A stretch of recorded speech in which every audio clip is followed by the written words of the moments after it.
जिनका घर खुद शीशे का हो ना, उनको दूसरे के घर पे पत्थर नहीं मारना चाहिए। बीजेपी से आप भाषा की मर्यादा की बात करते हैं। असली मसला यह है कि हमारे अध्यक्ष का नाम यदि मल्लिकार्जुन खड़गे की जगह प्रधानमंत्री का एक भाषण सुन रहे थे। प्रधानमंत्री जी को हम बहुत प्यार करते हैं, आपको मालूम है कि नहीं? I love him. नहीं, सीरियसली बोल रहे हैं। बता, हमारे अध्यक्ष ने जो है एक उदाहरण दिया, टूट पड़ी पूरी की पूरी बीजेपी। अरे ऐसा कैसे बोल दिया, अरे ऐसा कैसे बोल दिया, और मर्यादा की बात करने लगे। मैं आपको याद दिलाऊं, याद आ जाएगा। टीवी में बैठ करके मेरे सामने भाजपा के प्रवक्ता ने मोदी जी को देश का बाप बोला। बोलिए, देश का अपमान है कि नहीं है? अपमान है ना। मोदी जी को देश का बाप बोलने वाले भाषा की मर्यादा सिखा रहे हैं। कहते हैं ना, जिसके पास खुद ही 75 छेद हो, वो दूसरे का छेद गिना रहे हैं। जिनका घर खुद शीशे का हो ना, उनको दूसरे के घर पे पत्थर नहीं मारना चाहिए। बीजेपी से आप भाषा की मर्यादा की बात करते हैं। असली मसला यह है कि हमारे अध्यक्ष का नाम यदि मल्लिकार्जुन खड़गे की जगह मल्लिकार्जुन अंबानी होता ना, तो चरण चाट रहे होते। यही हकीकत है। तो ये बात का बतंगड़ बना रहे हैं। बात का बतंगड़ क्यों बना रहे हैं? क्योंकि इनके पास कोई मुद्दा नहीं बचा है। 27 साल से आप सरकार चला रहे हैं। बच्चा जो पैदा हुआ वो 27 साल का हो गया। 5-6 साल वैलेंटाइन डे मना लिया, आई लव यू टू। शादी हो गई, अब उसके बच्चे हो गए हैं। इतने साल से कांग्रेस की सरकार नहीं है, तब भी हर मंच पे जाकर के, हर रैली में जाकर के कांग्रेस को गालियां निकालनी है। तो मेरे मन में एक ही सवाल आता है कि पैदाइशी बेशरम है कि सुबह सुबह कोई चूरन खाते हैं बेशर्मी का। अरे जिसकी सरकार है 27 साल से, उसकी जिम्मेवारी तय होगी ना।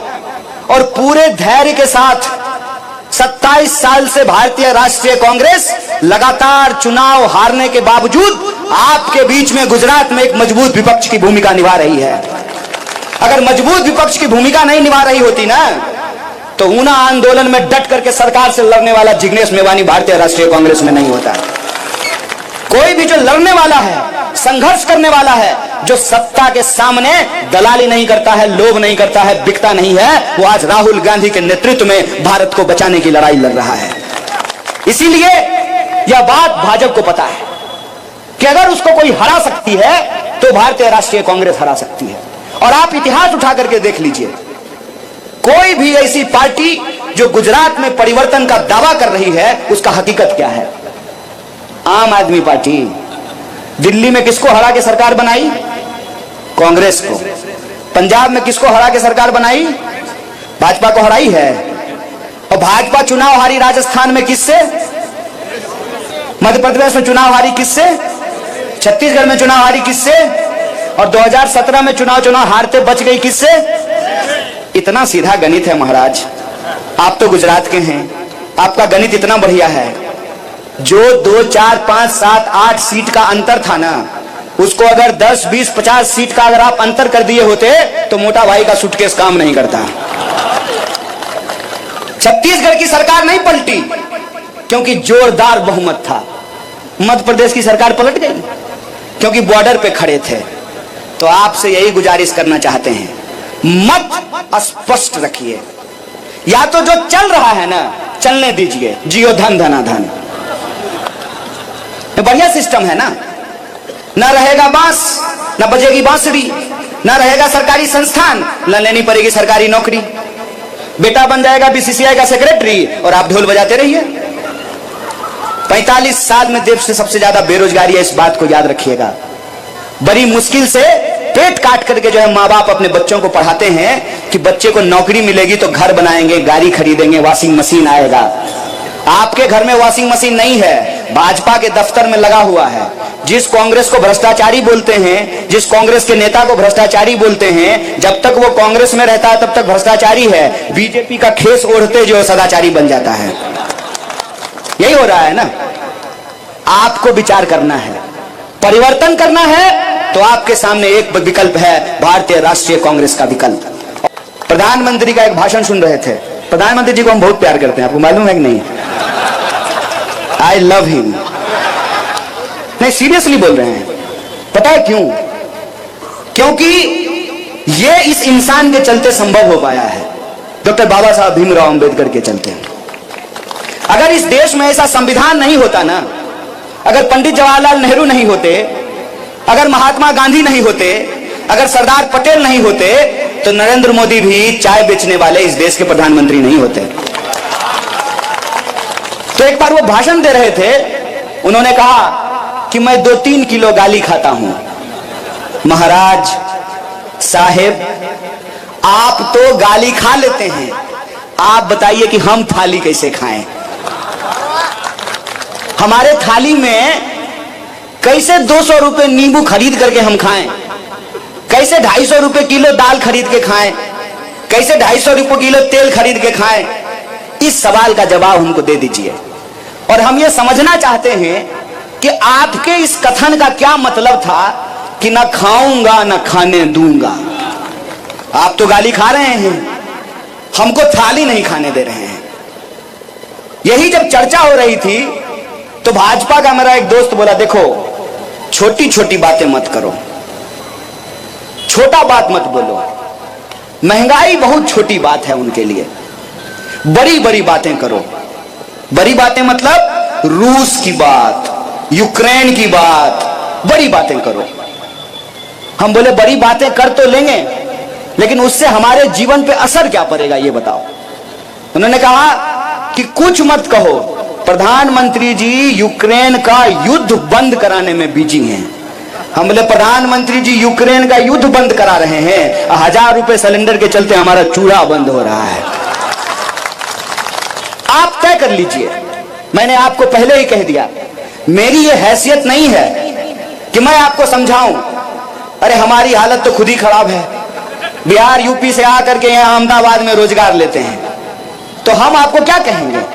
लेकिन आप सोचिए, आपके ही नाम पर, गुजरात के नाम पर, जहां पर महान मोहनदास करमचंद गांधी पैदा हुए, सरदार वल्लभ भाई पटेल पैदा हुए, एक से एक संत और महात्मा पैदा हुए, उस महान भूमि के नाम पर जो धोखा हुआ है ना साहब, उस धोखा का जवाब अगर कोई दे सकता है तो गुजरात की जनता दे सकती है। और यह जिम्मेवारी आपके कंधे पे है कि आपको तय करना पड़ेगा कि जब चुनाव हो रहा है और लोकतंत्र में चुनाव हो रहा है, जनता को अगर चुनाव करना है तो यह चुनाव किस मुद्दे पर होगा। अगर इस देश के गृह मंत्री को अपने बेटा के भविष्य के बारे में सोचने का अधिकार है, तो जूता सिलने वाले को भी अपने बच्चे के बारे में सोचने का अधिकार है।